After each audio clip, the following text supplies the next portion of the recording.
આપણને ખરેખર જો પ્રાપ્તિ થઈ હોય તો આપણું સમર્પણ શ્રેષ્ઠ હોવું જોઈએ.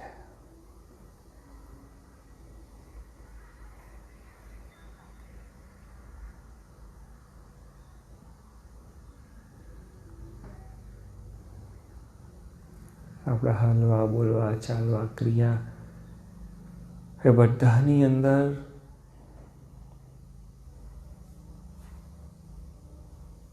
મુક્તિ છલકાવવી જોઈએ.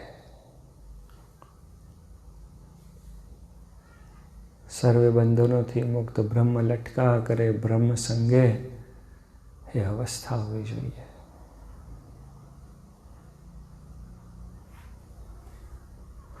સૌ સુખી થવા માટે જ પ્રયત્ન કરે છે. સુખી થવા માટે જ કુટુંબ છે. સુખી થવા માટે જ સંપત્તિ છે. સુખી થવા માટે જ દેશની ગણતરી છે.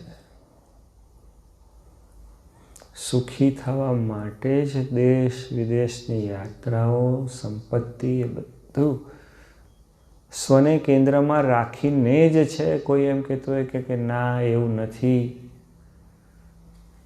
પણ એક વખત વિચાર કરવો જોઈએ કે હકીકતથી ભાગી તો નથી રહ્યો ને.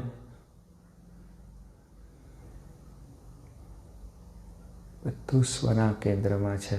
બસ ખાલી એટલો જ વિચાર કરવાની વાત કરી રહ્યા છીએ કે સાચું સુખ કઈ બાજુ છે એ વિચાર કરીને એ બાજુ આપણે દોડવાનું છે.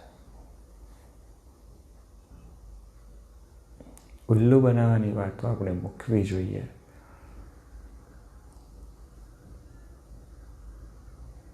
રાજી કરવા એટલે શું? સ્વતઃ સુખાયની વાત છે.